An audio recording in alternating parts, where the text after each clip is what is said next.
Hello everyone, welcome to our YouTube channel. तो इस video के थ्रू हम कंप्लीट कर रहे हैं आज टॉपिक स्टैब वुंड। तो स्टैब वुंड हम कंप्लीट करेंगे इस वीडियो के थ्रू। और मैंने प्रीवियस वीडियो में कहा था कि हम देखेंगे कंपैरिजन, देखेंगे कैरेक्टरिस्टिक में स्टैब नहीं लैसरेशन एंड इंसाइज्ड का। तो पहले क्या करते हैं, स्टैब वुंड कंप्लीट कर लेते हैं, उसके बाद तीनों की कैरेक्टरिस्टिक ऐसे कंपैरेटिव वे में चार्ट के फॉर्म में देख लेंगे। ठीक है, तो stab wound, laceration and incised wound का कंपैरिजन चार्ट हम पढ़ेंगे नेक्स्ट वीडियो में। अभी उसके पहले स्टैब वुंड कंप्लीट कर लेते हैं। तो हमने लैसरेशन ऑलरेडी पढ़ लिया, इंसाइज भी प्रीवियस वीडियो में कर लिया, तो अभी कर लेंगे हम स्टैब वुंड। तो जब हम कंपैरिजन करके पढ़ेंगे तो वो इजीली आप कनेक्ट कर पाओगे। और अगर आपने अभी तक वो सारी वीडियोस नहीं देखी हैं, हमने मैकेनिकल इंजरीज, तो मैं एक बार शुरू से बता देती हूँ कि हम इंजरीज पढ़ रहे थे, डिफरेंट टाइप ऑफ इंजरीज पढ़ रहे थे। उसमें हमने मैकेनिकल इंजरीज का टॉपिक शुरू किया था, और मैकेनिकल इंजरीज के अंदर जो भी इंजरीज आती हैं वो सारी हम कवर कर रहे थे। तो हमने प्रीवियस वीडियो में इंसाइज्ड वुंड कवर किया, इंसाइज्ड इंजरी और इंसाइज्ड वुंड आप कुछ भी कह सकते हैं। तो प्रीवियस वीडियो में इंसाइज्ड वुंड कवर किया है, एंड आज की वीडियो में हम स्टैब वुंड कवर कर रहे हैं। तो देखते हैं कि स्टैब वुंड क्या होता है, कैसे आप आइडेंटिफाई करते हैं, और क्या क्या कैरेक्टरिस्टिक इंपॉर्टेंट होते हैं। तो लेक्चर शुरू करते हैं। टॉपिक है आज का स्टैब वुंड। ठीक है, स्टैब वुंड क्या होता है? अ स्टैब वुंड और पंक्चर्ड वुंड, तो ये मैं अंडरलाइन कर देती हूँ। अ स्टैब वुंड और punctured wound is an injury caused by more और लेस पॉइंटेड वेपन, ये भी अंडरलाइन कर लो। मोर और less pointed weapon when it is driven through the skin and it's depth is greatest. तो स्टैब वुंड सबको पता होगा, ऐसे कभी हम बोलते हैं ना लैसरेशन और इंसाइज्ड, तो थोड़ा सा वो अनफेमिलियर लगता है। बट जो स्टैब वर्ड है या स्टैब वुंड, कभी भी न्यूज़पेपर में पढ़ा होगा तो स्टैबिंग के केसेस दिखते हैं कि किसी ने किसी को चाकू मार दिया, कोई भी शार्प वेपन से उस पर हमला करके स्टैबिंग का केस है। तो ये वही वाला केस है। तो स्टैब वुंड वो इंजरी या वो वुंड होती है जो कि पॉइंटेड वेपन से होती है, या तो वो शार्प है या तो शार्प नहीं भी है, बट पॉइंटेड होना इंपॉर्टेंट है। तो किसी भी मोर और लेस पॉइंटेड वेपन से स्टैब वुंड का क्रिएशन किया जा सकता है, जब स्किन के अंदर उसे ड्रिवन करते हैं उस पर्टिकुलर वेपन को, जिससे फिर स्टैब वुंड का क्रिएशन होता है। तो हमने इंसाइज्ड वुंड में क्या पढ़ा था? इंसाइज्ड वुंड में हमने देखा था कि जो वेपन था वो बहुत ज़्यादा शार्प एजेस होने चाहिए उसके, और जब वो स्किन में रन करेगी तब इंसाइज्ड वुंड का क्रिएशन होगा। इंसाइज्ड वुंड में और इम्पोर्टेंट क्या बात थी कि लेंथ ज़्यादा होती है डेप्थ से, तो डेप्थ कम होती है, लेंथ ज़्यादा होती है। बट स्टैब वुंड में लेंथ कम हो सकती है बट डेप्थ सबसे ज़्यादा होती है। इसी वजह से यहाँ पे लिखा हुआ है it's depth is the greatest, तो ग्रेटेस्ट डेप्थ होती है। अब ऑफ कोर्स डेप्थ ज़्यादा होगी ही। कोई भी पर्सन पॉइंटेड वेपन से अगर बॉडी के अंदर उसे इंसर्ट करने की कोशिश कर रहा है, चाहे वो अब्डोमेन हो, चाहे वो हैंड हो, चाहे वो नेक हो, तो वो ग्रेटेस्ट डेप्थ तो क्रिएट होगी ही। और पॉइंटेड वेपन है तो इट विल गो इजीली। तो पॉइंटेड वेपन का टाइप अगर देखें तो पॉइंटेड वेपन से स्टैब वुंड का क्रिएशन होता है, और इसकी डेप्थ ग्रेटेस्ट होती है। लेंथ और ब्रेथ से हमको उतना कोई लेना देना नहीं है, ज़्यादा हो भी सकती है, नहीं भी हो सकती है, but if we'll compare to the depth, तो डेप्थ हमेशा ज़्यादा होगी स्टैब वुंड में। अब कैसे वेपन यूज़ कर सकते हैं? वेपन लाइक नाइफ यूज़ कर सकते हैं, डैगर, नीडल, स्पीयर और एरो। तो इन सारी चीज़ों से स्टैब वुंड का क्रिएशन होता है। अब नाइफ से इंसाइज्ड वुंड का भी क्रिएशन होता है, क्योंकि वो शार्प ऑब्जेक्ट में आती है। तो डिपेंड करता है, तो ये डिपेंड करता है कि वो जो क्रिमिनल है वो उस नाइफ का यूज़ कैसे कर रहा है। तो उसके यूज़ करने के पैटर्न्स है, या तो स्टैब वुंड बनेगा या तो इंसाइज्ड वुंड बनेगा। तो हमने देख लिया कि स्टैब वुंड कौन कौन से वेपन से क्रिएट किया जा सकता है, नाइफ से, डैगर से, नीडल से, स्पीयर से, एरो से। इन सारी चीज़ों से हम क्रिएट कर सकते हैं स्टैब वुंड, या फिर जिसे हम कहते हैं पंचर्ड वुंड भी। ठीक है, when the weapon enters a body cavity like thorax और abdomen, the injury is termed as penetrating wound.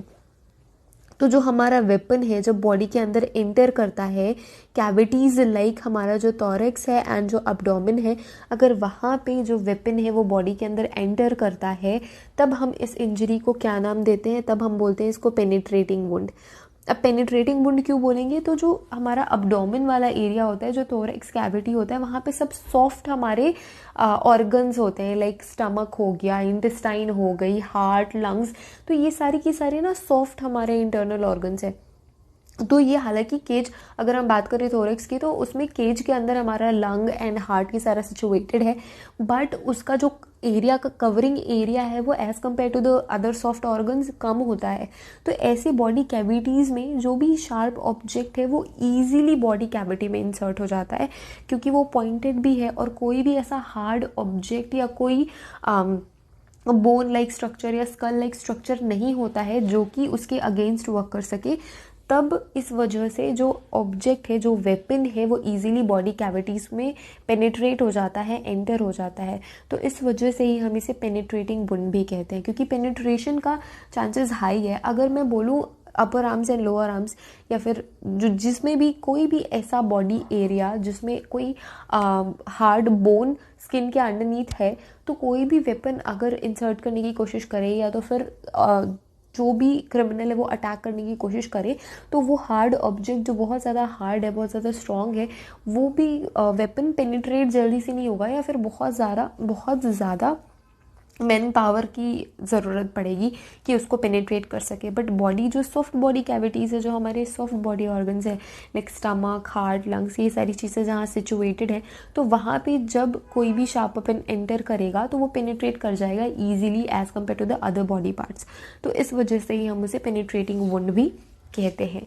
Next slide में चलते हैं। ये एक पिक्चर मैंने डाली है, स्टैब वुंड कुछ ऐसा दिखता है।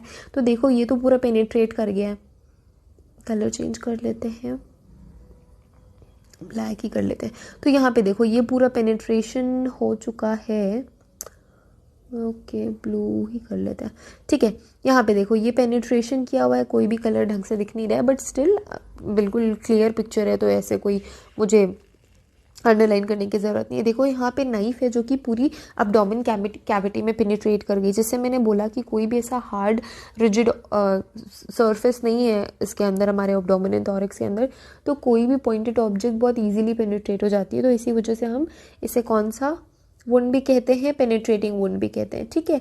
और यहाँ पे ये अगर हम क्लोजली देखें तो देख के पता चल रहा है, ठीक है, इसकी लेंथ बहुत ज़्यादा नहीं है, width as compare to the length थोड़ी ज़्यादा नज़र आ रही है, बट फिर भी विड्थ एंड लेंथ को छोड़ दे तो ये देख के लग रहा है कि ये गहरा है, इसकी डेप्थ ज़्यादा है। तो हमेशा जब भी स्टैब वुंड की बात करेंगे, पंचर्ड वुंड और पेनिट्रेटिंग वुंड, तो सबसे ज़्यादा डेप्थ ही होती है, डेप्थ बहुत ग्रेट होती है।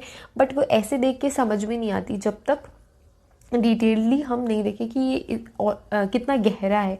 तो यहाँ पे ये एक और चीज़ नोटिस करने वाली बात है कि ये है नाइफ से बनाया हुआ, ये वाला जो वुंड है, स्टैब वुंड है, वो नाइफ की वजह से है। तो यहाँ पे एक ऑलरेडी एरो डला हुआ है, यहाँ पे देखो ये थोड़ा पॉइंटेड ऐसा है, तो यहाँ पे ये इंडिकेट करता है कि जो नाइफ का शार्प एरिया था, जो शार्प पॉइंटेड एज था नाइफ का, वो इस साइड था, इस वाले एरिया में था। अब नाइफ के जो अगेंस्ट रहता है, जो अगेंस्ट साइड, जो अपोजिट साइड रहता है, वो ब्लंट रहता है। तो ब्लंट होने की वजह से जो इसके इस साइड का, जो लेफ्ट साइड का जो एरिया है, लेफ्ट साइड का कॉर्नर है, वो as compare to the right side थोड़ा ब्लंट नज़र आ रहा है ना। तो यहाँ पे देखो ये थोड़ा सा पॉइंटेड है, तो ये पॉइंटेड शार्प एज की वजह से क्रिएट हुआ है। और ये वाला जो ब्लंट एरिया है, ये जो नाइफ का ब्लंट पोर्शन होता है, जो अपोजिट साइड में होता है, जो कि शार्प नहीं होता है, उनकी वजह से ऐसा ये वुंड बना हुआ है। तो स्टैब वुंड कुछ ऐसा दिखता है। स्टैब वुंड का एग्जाम्पल ये रहा जो बहुत ही हॉरिफाइंग है, पर चलो ठीक है। नेक्स्ट स्लाइड में, when the weapon comes out from the other side. तो पेनिट्रेशन वुंड की जब हमने बात करी, तो जब कोई भी ऑब्जेक्ट पेनिट्रेट होगा तो उसके चांसेस ये हैं, अगर उसकी चौड़ाई या जो विड्थ है वो ज़्यादा नहीं है, तो वो जो वेपन है वो अगली साइड से बाहर भी आ सकता है। तो अगर जब ये कम्प्लीटली पेनिट्रेट हो जाती है वो ऑब्जेक्ट बॉडी में, तो वो नेक्स्ट अदर साइड से, बॉडी के अदर साइड से बाहर आ जाती है। तो जब ऐसे होता है, अच्छा, पेनिट्रेटिंग द बॉडी टिश्यूज, सारी बॉडी टिश्यूज को पेनिट्रेट करके अगले नेक्स्ट एरिया से वो बाहर आ जाता है, and that makes an exit wound. तो वो क्या बनाती है, एग्जिट वुंड बनाती है। एक तो एंट्री वुंड हो गई, दूसरी एग्जिट वुंड हो गई। अगर वो पर्टिकुलर ऑब्जेक्ट, वो पर्टिकुलर वेपन कंप्लीटली पेनिट्रेट कर लेते हैं सारी टिश्यूज़ एंड ऑर्गन्स, सारी चीज़ों को पेनिट्रेट करके, जो नेक्स्ट बॉडी का एरिया है, वहाँ से अगर वो पेनिट्रेट करके बाहर आ जाता है तो फिर वो एक एग्जिट वुंड का भी क्रिएशन करता है। The injury is termed as perforating wound. अब इस इंजरी को हम क्या कहते हैं? इस इंजरी को हम कहेंगे परफोरेटिंग वुंड या फिर ट्रांसफिक्सिंग वुंड। ठीक है, इसका भी एक नाम है, परफोरेटिंग वुंड या ट्रांसफिक्सिंग वुंड। जो एग्जिट वुंड जिसे हम कहते हैं, नॉर्मल लैंग्वेज में हम एग्जिट वुंड कह रहे हैं, तो जो पर्टिकुलर वेपन है वो कम्प्लीटली पेनिट्रेट करके अगर अदर साइड से वो बाहर आ जाता है तब एग्जिट वुंड का क्रिएशन होता है, जिसे कहते हैं परफोरेटिंग वुंड और ट्रांसफिक्सिंग वुंड। ठीक है, तो description of a stab wound includes, अगर आप कभी भी स्टैब वुंड को क्या कर रहे हो, डिस्क्राइब कर रहे हो, तो आप इन 3 चीज़ों को ज़रूर इंक्लूड करोगे। कौन सी 3 चीज़ें? पहला तो एंट्री वुंड, ठीक है, depth and direction, and third है वुंड ऑफ एग्जिट अगर प्रेजेंट है तो। हमेशा ज़रूरी नहीं है स्टैब वुंड में आपको एग्जिट वुंड भी देखने को मिले। कई बार जो वेपन है अगर वो स्मॉल है या छोटा है तो वो पेनिट्रेट नहीं कर पाता कम्प्लीटली, तो एग्जिट वुंड आपको प्रेजेंट नहीं मिलेगा। बट अगर एग्जिट वुंड प्रेजेंट है तो ज़रूर आपको डिस्क्राइब कर रहे हैं तो वो आपको इंक्लूड करना ज़रूरी है। तो ये 3 इंपॉर्टेंट चीज़ें आती हैं स्टैब वुंड में, entry wound, depth and direction, wound of exit. If present, अगर प्रेजेंट हुआ तो पॉसिबिलिटी है, हो भी सकता है, नहीं भी हो सकता, तो पॉसिबिलिटी लेके चलेंगे, एग्जिट वुंड के बारे में भी देखेंगे। तो एंट्री वुंड क्या होता है? वुंड ऑफ एंट्री क्या होती है? Entry wound, the wound of entry is generally bigger than the wound of exit. ये हमेशा होता है। ये जब ग्लास के बारे में पढ़ेंगे ना हम, तो उसमें भी जब बुलेट्स के बारे में पढ़ेंगे कि एंट्री वाला एरिया कौन सा है, बुलेट का एग्जिट वाला एरिया कौन सा है, तो उसमें भी हमेशा एंटर, जो भी एरिया में बुलेट करती है या कोई भी ऑब्जेक्ट जब एंट्री करता है ना, तो जो एंट्री वाला एरिया होता है, या फिर अगर हम एंट्री वुंड की बात करें तो जनरली वो बिगर होता है as compare to the exit wound. कुछ केसेस में ये दूसरा अलग भी हो सकता है कि एंट्री वुंड स्मॉल हो एंड एग्जिट वुंड थोड़ा बिगर हो। बट इस केस में अगर हम फोकस करें स्टैब वुंड के केस में, तो स्टैब वुंड में जो एंट्री वुंड होगा वो बिगर होगा, बड़ा होगा as compare to the exit wound. तो entry wound bigger, exit wound smaller than the entry wound. ठीक है, because the stabbing weapon often have tapering tip. तो जो स्टैबिंग वुंड रहता है उसका जो नोक होता है वो बहुत तीखा होता है, तो इस वजह से ही जो एंट्री वुंड है वो ज़्यादा बड़ा हो जाता है, और इसकी वजह से ही क्लोथ्स में भी pushed into the entry wound. अब क्लोथ्स हैं तो वो भी एंट्री वुंड में पुश हो जाते हैं, जस्ट बिकॉज ऑफ जो भी वेपन है उसकी जो टिप होती है वो बहुत शार्प पॉइंटेड होती है। The shape of the wound is related to the weapon used. ये एक इम्पॉर्टेंट पॉइंट है। तो जो भी वुंड का शेप बनेगा ना, जैसे भी शेप बनेंगे वो डिपेंड करता है वेपन को यूज़ कैसे किया जा रहा है या कैसे वेपन को का इस्तेमाल किया जा रहा है।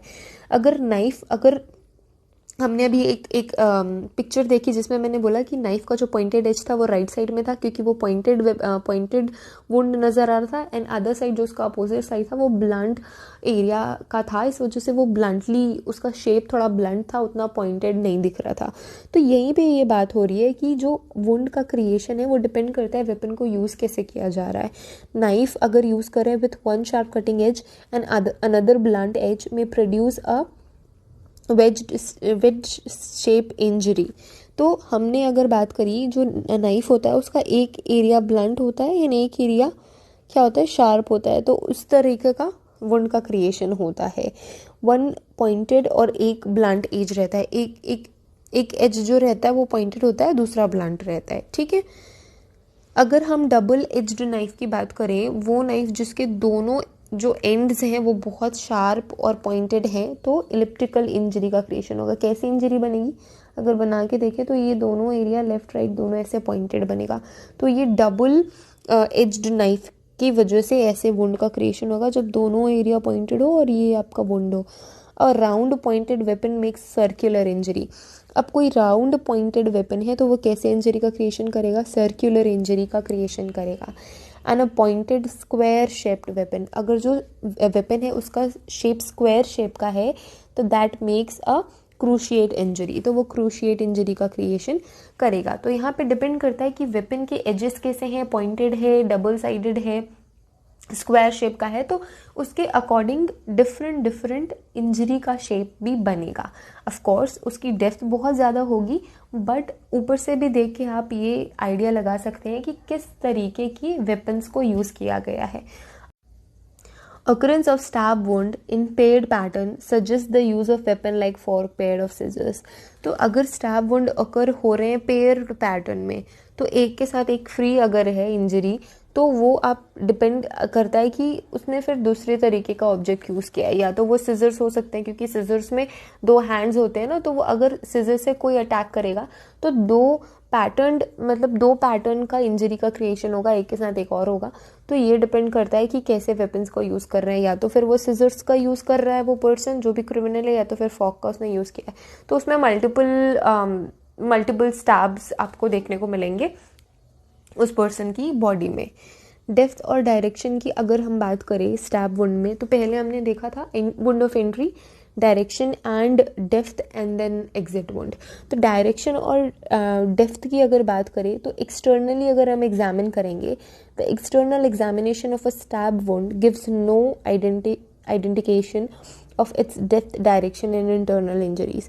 तो बाहर से देख के आप एक्सटर्नली जब एग्जामिन करोगे स्टैब वुंड को, तो कोई भी आपको इंडिकेशन नहीं मिलेगा कि उसकी डेप्थ कितनी है, डायरेक्शन क्या है और इंटरनल इंजरीज कैसी है।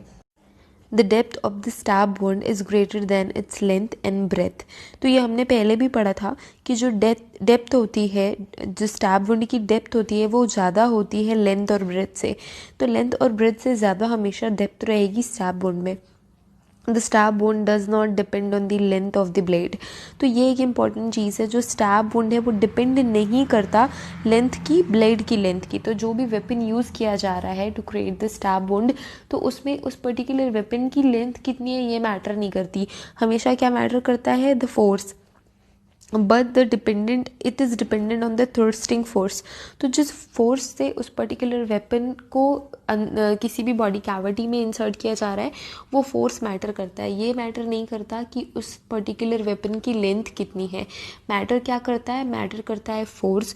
और ये हमने पढ़ लिया था कि लेंथ और ब्रेथ से ज़्यादा हमेशा डेप्थ होती है स्टैब वुंड की। It may correspond to the length of the blade but is greater if the injury is caused on the part of the body such as abdomen. ठीक है, हम थोड़ा सा कंसीडर कर सकते हैं कि जो लेंथ है ब्लेड की उसको हम कंसीडर कर सकते हैं कि जो ब्लेड की लेंथ है जितनी ज़्यादा होगी इंजरी उतनी ज़्यादा ही होगी, या फिर अगर ब्लेड का जो लेंथ है वो स्मॉल है तो इंजरी स्मॉल होगी। बट हम ये भी मैटर करता है वहाँ पे कि वो कौन से बॉडी पार्ट में उस पर्टिकुलर वेपन के साथ अटैक किया जा रहा है। अगर वो एब्डोमेन या फिर कोई भी ऐसे एब्डोमेन थोरैक्स ऐसे वाले बॉडी कैविटीज़ में या बॉडी एरियाज़ में जिसमें इंटरनली सॉफ्ट ऑर्गन्स प्रेजेंट होते हैं, तो अगर ऐसे एरियाज़ में इन सब वेपन्स का यूज़ किया जा रहा है, तो ऑब्वियसली जो इंजरी है वो ज़्यादा ग्रेटर होगी as compare to the other body parts. ठीक है, it is generally not possible to measure the depth. तो यहाँ पे ये एक और इम्पॉर्टेंट बात है कि जनरली हम मेजर नहीं कर सकते कि कितना डेप्थ है। अब हम ये देख के नहीं बता सकते, या जो इंजरी प्रेजेंट है उसको देख के हम एग्जैक्टली मेजर नहीं कर सकते, जो डेप्थ है उसको मेजर नहीं कर सकते, एक्यूरेटली मेजर नहीं कर सकते। हाँ, अंदाज़ा लगाया जा सकता है कि डेप्थ कितनी हो सकती है उस पर्टिकुलर इंजरी की, बट एग्जैक्टली एक्यूरेटली हम मेजर नहीं कर सकते due to the presence of blood clots. तो ब्लड क्लॉट की प्रेजेंस की वजह से भी मेजर करना थोड़ा मुश्किल हो जाता है। और इंजरी टू द इंटरनल विसरा, तो इंटरनल विसरा में जो इंजरी है उसकी वजह से, ब्लड क्लॉट्स की वजह से जो लेंथ है, जो डेप्थ की लेंथ है वो हम मेजर नहीं कर सकते। It is therefore desirable to use X-ray to the all stab wound in search of possible broken parts of the weapon or foreign body materials। तो अगर आपको देखना है कि डेप्थ कितनी है तो आपको एक्सरे फोटोग्राफी या एक्सरे की यूज़ करनी पड़ेगी। तो उस पर्टिकुलर इंजरी में आपको एक्सरे का यूज़ करना पड़ेगा ये देखने के लिए कि डेप्थ कितनी है उस वेपन की, उस इंजरी की डेप्थ कितनी है। अगर कोई ब्रोकन पार्ट है उस वेपन का और वो वुंड के अंदर ही प्रेजेंट है तो वो है या नहीं है, या फिर कोई भी फॉरेन सब्सटेंसेस या फिर कोई मटेरियल तो उस पर्टिकुलर इंजरी में नहीं प्रेजेंट है, तो उसको पता लगाने के लिए हमको यूज़ करना पड़ेगा एक्सरे का। तो एक्सरे फोटोग्राफी और एक्सरे का यूज़ किया जाता है टू चेक कि जो वेपन है उसका कोई ब्रोकन पार्ट तो उस वुंड में प्रेजेंट नहीं है, या फिर फॉरेन बॉडी कोई सी प्रेजेंट नहीं है उसमें। चेक करने के लिए आपको एक्सरे यूज़ करना होता है।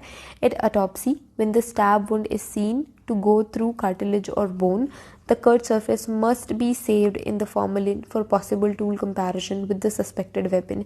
तो ऑटोप्सी के समय में स्टैब वुंड जो दिखता है उसे हम, अगर वो कोई कार्टिलेज या बोन पे पड़ी है, जैसे कि मैंने बताया था कि जो अब्डोमेन वाला एरिया है, जो थोरैक्स वाला एरिया है, वहाँ पे इंटरनली बहुत सॉफ्ट ऑर्गन्स प्रेजेंट होते हैं, कोई ऐसा हार्ड कोई बोन या कार्टिलेज प्रेजेंट नहीं होता। बट अगर ऐसे केसेस है जिसमें कार्टिलेज या बोन के कांटेक्ट में वो वेपन आया है, तो उन एरियाज़ को हमको फॉर्मेलिन में प्रिजर्व करके रखना है। कभी फ्यूचर में अगर सस्पेक्टेड वेपन से हमको कंपैरिजन करना पड़ा टूल मार्क्स के हिसाब से, तो उस कंपैरिजन को हम कर सके, इस वजह से उस कार्टिलेज और उस बोन को हमको फॉर्मेलिन में प्रिजर्व करके रखना है, उसे बचा के रखना है फॉर फर्दर कंपैरिजन प्रोसेस। जो भी सस्पेक्टेड वेपन है उसके कंपैरिजन के लिए ये वेपन यूज़ किया गया है या नहीं किया गया है, इसे चेक करने के लिए हमें उन बोन्स और कार्टिलेजेस को सिक्योर करके रखना है। द डेप्थ है ये। The depth and direction can be determined accurately only at autopsy। तो जो डेप्थ और डायरेक्शन है पर्टिकुलर स्टैब वुंड की, उसको सिर्फ और सिर्फ तभी एक्यूरेटली डिटरमिन किया जा सकता है जब ऑटोप्सी के समय में डाइसेक्शन हो रहा हो। तो लेयर बाय लेयर जब डाइसेक्शन की प्रोसेस होगी तो उन लेयर्स को देख के ही डिटरमाइन किया जा सकता है एक्यूरेटली कि क्या डेप्थ एंड डायरेक्शन रही है उस पर्टिकुलर स्टैब वुंड की। तो बिना ऑटोप्सी के हम डायरेक्शन एंड डेप्थ का पता नहीं लगा सकते स्टैब वुंड के केस में। एग्जिट वुंड की बात करें, ये हमारा लास्ट स्टॉपेज है। तो पहले हमने एंट्री वुंड की बात कर ली, डेप्थ एंड डायरेक्शन की बात कर ली, अब एग्जिट वुंड की बात करेंगे। एग्जिट, जैसे कि हमने पढ़ा था कि एंट्री वुंड से हमेशा स्मॉलर होता है एग्जिट वुंड, तो एग्जिट वुंड स्मॉलर होगा और एंट्री वुंड हमेशा बिगर होगा as compare to the exit wound. तो ये 3 इंपॉर्टेंट चीज़ें हमने देख ली। हमने स्टैब वुंड के बारे में पढ़ लिया, कैसे क्रिएशन होता है, अगर हमने स्टैब वुंड डिस्क्राइब करना है तो किन किन चीज़ों को हमें टच करना होगा, ये सारी चीज़ें हमने देख ली। नेक्स्ट हम देखेंगे कंपैरिजन कैरेक्टरिस्टिक्स का comparison stab wound, incised wound and I think laceration में। तो ये हम नेक्स्ट वीडियो में कवर करेंगे। यहाँ पे आपका स्टैब वुंड हमने कवर कर लिया है, जो भी इंपॉर्टेंट चीज़ें स्टैब वुंड से रिलेटेड वो हमने डिस्कस कर ली हैं। सो यहाँ पे इस वीडियो को एंड करते हैं। स्टैब वुंड में जो भी इंपॉर्टेंट था हमने ऑलरेडी डिस्कस कर लिया है। अगर प्रीवियस वीडियो आपने नहीं देखी है तो आप प्लेलिस्ट में जाके भी चेक कर सकते हैं और उन वीडियोस को देख सकते हैं। So see you in the next video. Have a great day ahead. Thank you so much for watching this video. और एक इंपॉर्टेंट बात, आप टेलीग्राम ग्रुप ज्वाइन कर सकते हैं। टेलीग्राम ग्रुप जो है उसमें मैं PDF सेंड करती हूँ, जो भी इंपॉर्टेंट नोटिफिकेशन है वो सारी मैं उसमें भेजती रहती हूँ। तो ये जो लेक्चर्स है इसकी भी PDF वीडियो आपको एट द एंड एक ही PDF पे चल रहा है। तो लास्ट में ये सारा जब हम क्लासेस कर लेंगे, ये लेक्चर्स कर लेंगे, तो लास्ट में आपको इसकी PDF भी टेलीग्राम ग्रुप में मिल जाएगी। और मैं बोलती नहीं सब्सक्राइब करने का मतलब ये है कि आप लोग सब्सक्राइब करते ही नहीं हो। मैक्सिमम जो ऑडियंस है वो सब्सक्राइब नहीं करती चैनल को। तो अगर आपको ऐसा लगता है कि हेल्पफुल है तो सब्सक्राइब कर सकते हैं आप और टेलीग्राम ग्रुप ज्वाइन कर सकते हैं। So thank you so much again. Have a great day. See you in the next video.